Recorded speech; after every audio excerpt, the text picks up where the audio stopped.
সুপ্রিয় শিক্ষার্থীবৃন্দ, অনলাইন ক্লাসে তোমাদেরকে স্বাগতম। বৈশ্বিক মহামারী করোনা ভাইরাসের কারণে দীর্ঘদিন যাবৎ তোমাদের সাথে আমাদের সাক্ষাৎ হয় না। বর্তমান সরকার অনলাইন ক্লাসে শিক্ষার মান ধরে রাখার জন্য যে নিরলস প্রচেষ্টা চালিয়ে যাচ্ছে, তাই তোমরা অনলাইন ক্লাসে মনোযোগী হও। আজকে আমি তোমাদেরকে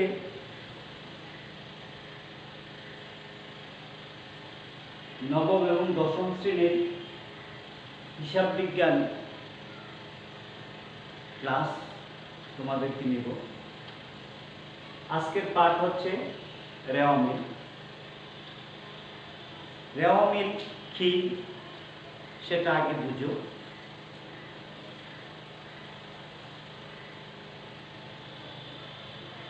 রেওয়া মিল হচ্ছে হিসাবের গাণিতিক শুদ্ধতা যাচাই করার জন্য রেওয়া মিল প্রস্তুত করা হয়। রেওয়া মিল কোনো হিসাব নয়। আমরা যখন একটা হিসাব করব, সেই হিসাবটা শুদ্ধ না অশুদ্ধ সেটা নির্ভুলতা যাচাই করার কাজই হচ্ছে রেওয়া মিল। রেওয়া মিল ব্যবসায়ের লাভ ক্ষতি ও আর্থিক অবস্থা নির্ণয়ের পূর্বে লিপিবদ্ধকৃত হিসাবে নির্ভুলতা যাচাই করার জন্য একান্ত প্রয়োজন। গাণিতিক শুদ্ধতা যাচাই না করে যদি আর্থিক বিবরণী প্রস্তুত করা হয়, তবে প্রস্তুতকৃত বিবরণী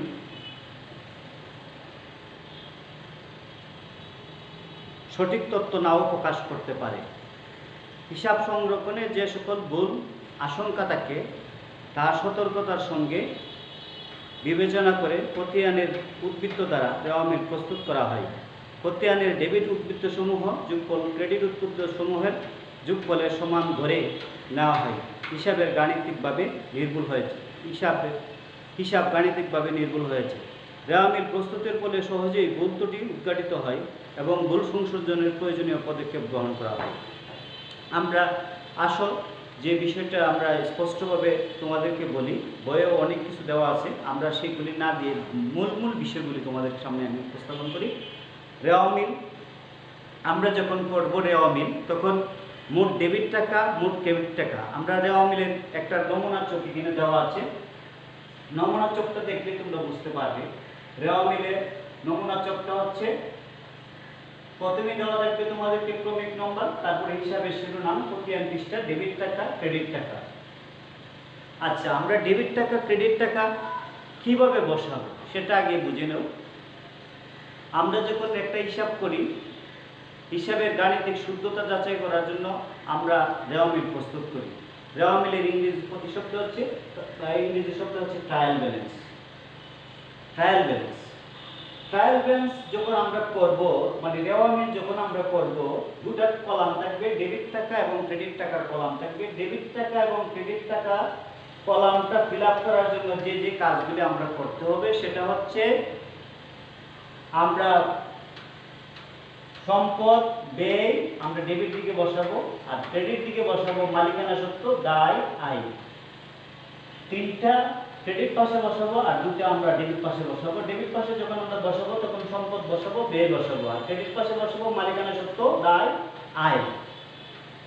আমরা যখন রেওয়া মিলের নমুনা চকে দিব, তখন ক্রমিক নাম্বার লেখার পরে আমাকে কি করতে হবে, হিসাবের শিরোনামের ঘরে হিসাবের শিরোনাম লিখতে হবে। আর ডেবিট টাকা এবং ক্রেডিট টাকা, আমরা ডেবিটে যা হবে ক্রেডিটে তাই হবে, মোট যোগফল কি হবে, সমান হবে।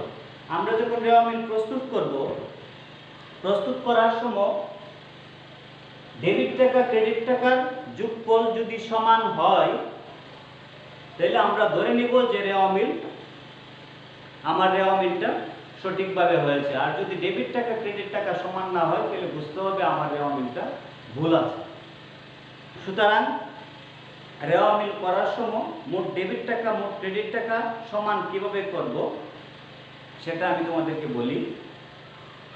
আমরা যখন রেওয়া মিল প্রস্তুত করব, যাবতীয় সম্পদ ডেবিট দিকে আসবে, যাবতীয় ব্যয় আমরা ডেবিট দিকে আসবে, যাবতীয় দায় আমরা ক্রেডিট দিকে আনবো, যাবতীয় মালিকানা সত্ত্ব আমরা ক্রেডিট দিকে আনবো, যাবতীয় আয় আমরা ক্রেডিট দিকে আনবো। দুই পাশ যোগ করলে মোট ডেবিট টাকা মোট ক্রেডিট টাকা সমান হবে। তোমাদেরকে আমি একটু উদাহরণ দিয়ে বুঝিয়ে দিই। ধরো আমরা যখন খতিয়ান করব, খতিয়ান থেকে খতিয়ানের জেডটা রেওয়া মিলে আনবো। ধরো আমরা লিখলাম মূলধন হিসাব।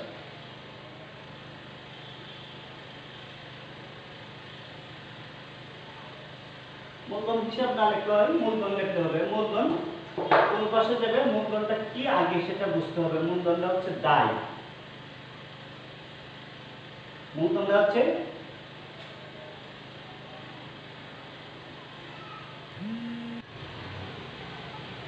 আমরা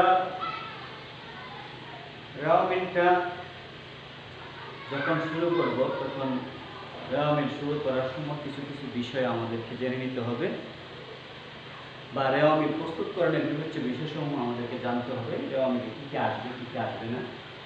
আমরা যখন রেওয়া মিল করবো তখন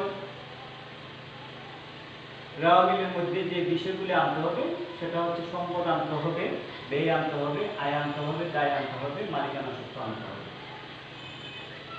মালিকানা সত্ত্ব আনতে হবে।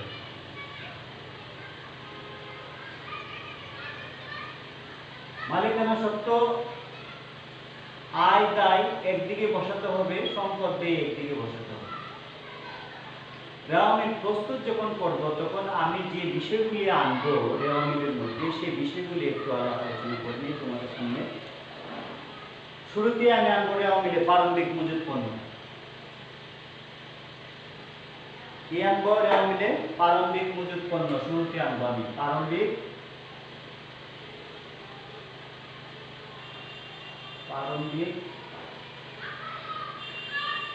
মজুত পণ্য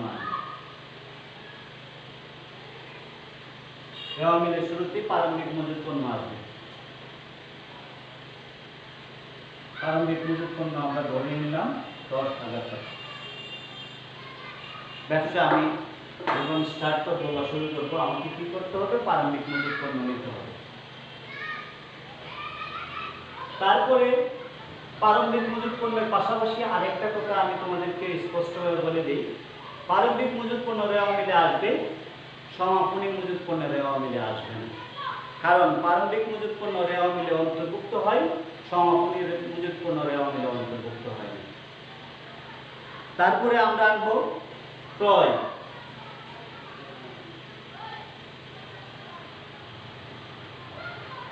ক্রয় ধরে নাও ক্রয় হচ্ছে ব্যয়। যখন আমি ক্রয় করব তখন আমার কি হবে? ব্যয় হবে। ক্রয় করলে ব্যয় হয়, এই জন্য আমরা ডেবিট পাশে বসি। আরেকটা জিনিস আমি ক্লিয়ার করে তোমাদেরকে বলি, আমরা মোট ডেবিট টাকা মোট ক্রেডিট টাকা আমরা এখানে লিখছি, সেই লেখাটা একটু মনোযোগী তোমরা হও। যখন ডেবিট দিকে লিখবো তখন সম্পদ আমরা লিখবো ডেবিটে, ডেবিট দিকে আমরা ব্যয় লিখবো, ক্রেডিট দিকে মালিকানা সত্ত্ব দায় আয় লিখবো। রেওয়া মিল যখন প্রস্তুত করব তখন আমরা মোট ডেবিট টাকা মোট ক্রেডিট টাকার গড়ে কোন কোনগুলি আনবো, যে চারটা তোমাদেরকে আমি দেখাইছি সে চারটা তোমরা মনোযোগ সহকারে একটু মনোযোগী হইলেই তোমরা বুঝতে পারবে মোট ডেবিট টাকা মোট ক্রেডিট টাকার মধ্যে কোন কোনগুলি যায়। আর আমি রেওয়া মিল যখন করব মোট ডেবিট এবং ক্রেডিট টাকার পাশে কোনটা ডেবিটে কোনটা ক্রেডিটে বসবে সেটা তোমাদেরকে আমি একটু স্পষ্টভাবে বলে দিই। যাবতীয় সম্পদ সব ডেবিট পাশে বসবে। রেওয়া মিলের যাবতীয় সম্পদ ডেবিট পাশে বসবে, যাবতীয় ব্যয় ডেবিট পাশে বসবে। এখন তোমাদেরকে আমি আর একটু স্পষ্টভাবে বলি সম্পদ কি। সম্পদ তোমরা কি বুঝো? সম্পদ বললে আমরা বুঝি ঘর বাড়ি দালান কোঠা নগদ টাকা, এগুলি সম্পদ। এই জাতীয় যা আছে সবগুলি সম্পদ। এই সম্পদগুলি আমরা ডেবিট পাশে বসাবো। এখন যদি বলি আমি আসবাবপত্র তাও সম্পদ, যদি বলি দালান কোঠা তাও সম্পদ, যদি বলি নগদ টাকা তাও সম্পদ, যদি বলি ভূমি তাও সম্পদ। সহজ কথা, যাবতীয় সম্পদ যত সম্পদ আছে সব সম্পদ ডেবিট দিকে বসবে। যাবতীয় ব্যয়, ব্যয়টা কি? আমি যখন একটা জিনিস ক্রয় করব, ক্রয় করলে আমার কাছে ব্যয়। সহজভাবে তোমাদেরকে আমি আরেকটুভাবে বলি, সহজভাবে ধরে নিবা যে ব্যয় হচ্ছে তোমার কাছ থেকে যদি কোনো টাকা কোনো পণ্য কিনতে গিয়া যে পরিমাণ টাকা তোমার কাছে যাবে যাওয়াটাই আমরা ধরে নিব ব্যয়। কারণ যখন টাকা তোমার কাছ থেকে যাবে তখন ধরে নিবা তুমি ব্যয়, একটা সম্পদ ক্রয় একটা জিনিস ক্রয় করার ফলে তোমাকে কি করতে হবে, ব্যয় করতে হবে।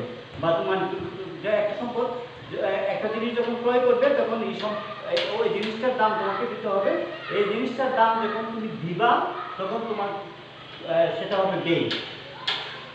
আর মোট পেটের দিকে আমরা কি বসাবো, মোট পেটের দিকে মালিকানা সত্ত্ব বসাবো। মালিকানা সত্ত্ব, মালিকানা সত্ত্ব কি? মালিকানা সত্ত্ব হচ্ছে মালিকের মূলধন। তৃতীয় পক্ষের দাবি বাদ দেওয়ার পরে যে সত্ত্ব থাকে সেটা হচ্ছে মালিকানা সত্ত্ব। সহজ কথা। দায়, যদি কোনো ব্যক্তি বা প্রতিষ্ঠান তোমার কাছে পায়, তুমি কি করতে হবে, দায় পরিশোধ করতে হবে, সেটা হচ্ছে দায়। আয় কি? যখন একটা পণ্য বা দ্রব্য বিক্রি করবে, বিক্রি করে যে মুনাফাটা আসবে সেটা হচ্ছে তোমার আয়। আমরা সম্পদ, ব্যয়, আয়, দায়, মালিকানা সত্ত্ব আমরা বুঝে নিলাম। এখন আমরা যখন সমাপকে কি যে বলে রেওয়ামিল যখন প্রস্তুত করবো তখন আমাকে দেখে করতে হবে যে কোনটা আমার সম্পদ, কোনটা ব্যয়, কোনটা আয়, কোনটা দায়, সেটা আমরা দেখব। তাহলে সম্পদ পারমিট মজুত পণ্য, সেটা ব্যয়। ক্রয়, ব্যয়, ধরো ক্রয় 50,000। তারপর হচ্ছে বেতন 10,000।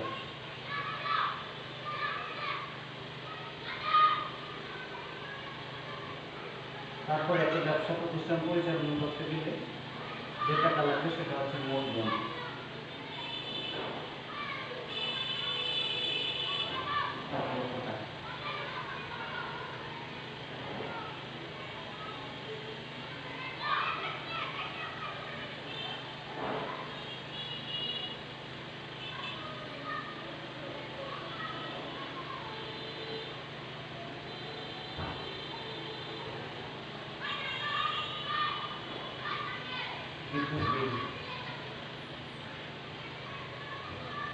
ডেবিট খরচ সেটা হচ্ছে 5,000। তাহলে আমরা ডেবিট এবং ক্রেডিট দিকে যা লিখলাম সেটা দেখি সমান হয় কিনা। 10, 50, 60, 70, 70 আর 75। আমরা ডেবিট দিকে লিখবো 75, ওই দিকে হচ্ছে 1 লক্ষ টাকা।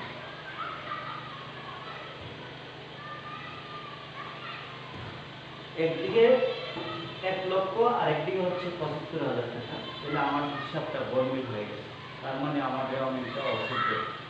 আমি আগে তোমাদেরকে বলছিলাম রেওয়ামিল যখন করবো হিসাবে গাণিতিক সূত্রটা যাচাই করার জন্য আমি রেওয়ামিল প্রস্তুত করি। আমার রেওয়ামিলটা হিসাবে গাণিতিক সূত্রটা যাচাই হয়নি, যার জন্য আমার রেওয়ামিলটা হয়নি। আমার রেওয়ামিলটা আমরা ধরে নিলাম ভুল। যখন ভুল হবে তখন আমাকে কি করতে হবে, ভুল খুঁজে বের করতে হবে। প্রথম কাজ হচ্ছে রেওয়ামিলটা আমি যখন করব ওই রেওয়ামিলটা আমাকে কি করতে হবে, ভুল খুঁজে বের করতে হবে। এই রেওয়ামিলের মধ্যে কোনো ভুল টুল আছে কিনা সেটা আমাকে যাচাই করতে হবে।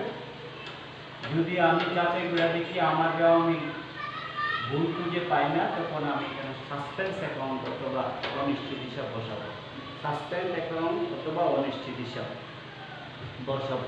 সাসপেন্স অ্যাকাউন্ট কি? সাসপেন্স অ্যাকাউন্ট হচ্ছে যদি কোনো দুই পাশে যদি রেওয়ামিল অমিল থাকে, মিল না হয়, তাহলে আমাকে কি করতে হবে, সাসপেন্স অ্যাকাউন্ট তৈরি করতে হবে। সাসপেন্স অ্যাকাউন্ট যখন তৈরি করব তখন আমাকে দেখতে হবে রেওয়ামিলের ভুল খুঁজে বের করতে হবে রেওয়ামিলের মধ্যে কোনো ভুল আছে কিনা। সেই ভুলটা উদ্ঘাটন করে আমাকে নিশ্চিতভাবে সাসপেন্স অ্যাকাউন্ট লিখতে হবে। কারণ রেওয়ামিলে ভুল থেকে আমি সাসপেন্স অ্যাকাউন্ট লিখলে সেটা আমার সাসপেন্স অ্যাকাউন্ট লেখাটা ভুল হবে। এই জন্যই আমার কাজ হচ্ছে রেওয়ামিল যখন আমি প্রস্তুত করব তখন রেওয়ামিলটা প্রস্তুত করার সময় আমাকে সাসপেন্স অ্যাকাউন্ট করার আগেই রেওয়ামিলটা আবার যাচাই বাছাই করে দেখতে হবে। যাচাই বাছাই শেষ, তখন আমি নিশ্চিতভাবে বলতে পারবো অনিশ্চিত হিসাব হবে। কি হিসাব হবে? অনিশ্চিত হিসাব হবে। আমরা অনিশ্চিত হিসাব দিব, অনিশ্চিত হিসাব দিব। যে পরিমাণ টাকা শর্ট থাকবে ঠিক সেই পরিমাণ টাকা আমরা ডেবিট দিকে দেবো। আরেকটা কথা তোমাদেরকে আমি বলে দিই, ডেবিট টাকা এবং ক্রেডিট টাকা যদি ডেবিট দিকে শর্ট থাকে তাহলে আমাদের আর কোনো কিছু করার নাই, আমরা ডাইরেক্ট অনিশ্চিত হিসাব দিব। এখানে পাইলাম 1 লাখ, বিভিন্ন পাইলাম কত, পাইলাম আমি 60, 70, 75, তাহলে আমি 25,000 টাকা আমি দেবো অনিশ্চিত হিসাব দিলে আমাকে কি করবো, দিলে আমাকে দেওয়া মিলটা 2 পাশ মিলে যাবে, 2 পাশ মিলে যাবে অনিশ্চিত হিসাব দিয়ে। আরেকটা কথা তোমাদেরকে স্পষ্টভাবে আমি বলে দিই, অনিশ্চিত হিসাব ডেবিট দিকে হয়েছে, ডেবিট দিকে হয় বিদায় আমার এই জায়গাটা আর কোনো কাজ করতে হবে না। যদি অনিশ্চিত হিসাব ক্রেডিট পাশে হয় তাহলে আমাকে এখানে কিছু কাজ করতে হবে। অনিশ্চিত হিসাব যদি ক্রেডিট পাশে হয় সেটা আমি আরেকটা কথা আমাকে মাথায় রাখিয়ে কাজ করতে রেওয়ামিল প্রস্তুত করতে হবে, সেটা হচ্ছে দেখতে হবে তোমার ওই রেওয়ামিলটা যখন প্রস্তুত করো সেটাতে মূলধন আছে কিনা। যদি মূলধন থাকে তাহলে আমি মূলধন থাকলে মূলধন আর লিখবো না, দ্বিতীয়বার মূলধন লিখবো না। যদি ক্রেডিট পাশে শর্ট থাকে আর মূলধন থাকে তাহলে আমি অনিশ্চিত হিসেবে লিখবো। কথাটা আবার বলি, যদি মূলধন থাকে তাহলে আমাকে অনিশ্চিত হিসাব ডেবিট পাশে হোক আর ক্রেডিট পাশে হোক অনিশ্চিত হিসাব দুই দিকেই লিখবো।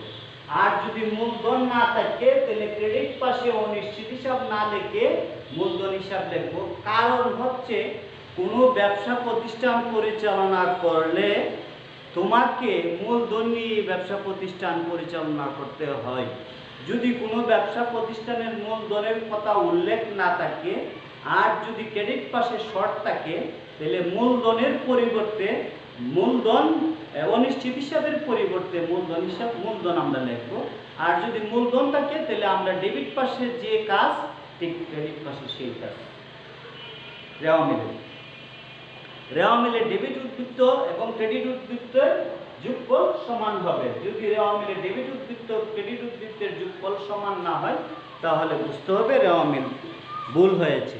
কাজে তোমরা যখন রেওয়ামিল প্রস্তুত করবে এইসব বিষয়গুলি তোমরা একটু যাচাই বাছাই করে নিবা। আর রেওয়ামিলের আরেকটা কথা তোমাদেরকে স্পষ্টভাবে বলি, রেওয়ামিল যখন করবা রেওয়ামিলের ডেবিট পাশে এবং ক্রেডিট পাশে কোন কোন দফাগুলি যায় সেটা তোমরা ভালোভাবে তোমরা একটা চার্ট আছে 129 পৃষ্ঠা, এই চার্টটা মুখস্থ করে ফেলবা। যদি মুখস্থ করো তাহলে তোমাদের কাজে আসবে। কারণ চার্টের মধ্যে যাবতীয় সম্পদসমূহ যেগুলি আছে সবগুলি সম্পদ একদিকে ডেবিট পাশে বসাবো, যাবতীয় ব্যয় বা খরচসমূহ সবগুলি ডেবিট পাশে বসাবো, যাবতীয় পায় সমূহ যেগুলি আছে সবগুলি ডেবিট পাশে বসাবো। আর ক্রেডিট পাশে যাবতীয় তোমার যত দায় আছে সবগুলি দায় সমূহ তোমার ক্রেডিট পাশে বসাবা, যাবতীয় আয়গুলি ক্রেডিট পাশে বসাবা, অনুপার্জিত কিছু আয় আছে সেটাও তুমি ক্রেডিট পাশে বসাবা, মুনাফা দ্বারা সৃষ্ট সঞ্চিতি সেটাও ক্রেডিট পাশে তুমি বসাবা। 129 পৃষ্ঠার যে চারটা আছে তোমরা যদি একটু একটু পড়ে নেও তাহলে তোমরা রেওয়ামিল সম্পর্কে তোমাদের পুরোপুরি ধারণা হবে। আর যদি রেওয়ামিল সম্পর্কে পুরোপুরি ধারণা তোমাদের তৈরি হয় তাহলে তোমরা আর্থিক বিবরণে পরের অধ্যায় যে 10ম অধ্যায়টা সেটা আর্থিক বিবরণী তোমরা পরিপূর্ণভাবে তোমরা বুঝবে। আর যদি রেওয়ামিল তোমরা পরিপূর্ণভাবে না বুঝো তাহলে আর্থিক বিবরণী তোমাদেরকে ভালো করে বোঝানো যাবে না। কাজেই তোমরা রেওয়ামিলটা ভালোভাবে বুঝো, তারপরে তোমাদেরকে পরবর্তী ক্লাস তোমাদেরকে আর্থিক বিবরণী তোমাদেরকে আমি ভালোভাবে বোঝাবো। আর তোমরা সবাই ভালো থেকো, ধন্যবাদ। আর যে বাড়ির কাজ তোমাদেরকে দেই তোমরা বাড়ির কাজগুলি ভালোভাবে তোমরা খাতায় লিখে নেও।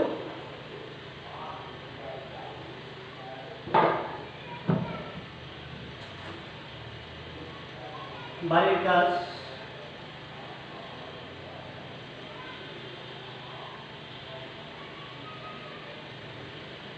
কোন হিসাবগুলো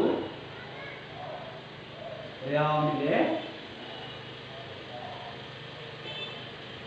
অন্তর্ভুক্ত হবে না। বাড়ির কাজ তোমরা ভালোভাবে করে আনবে, অন্তর্ভুক্ত হবে না।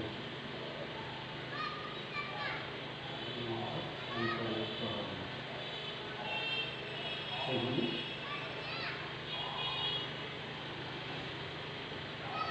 লিখে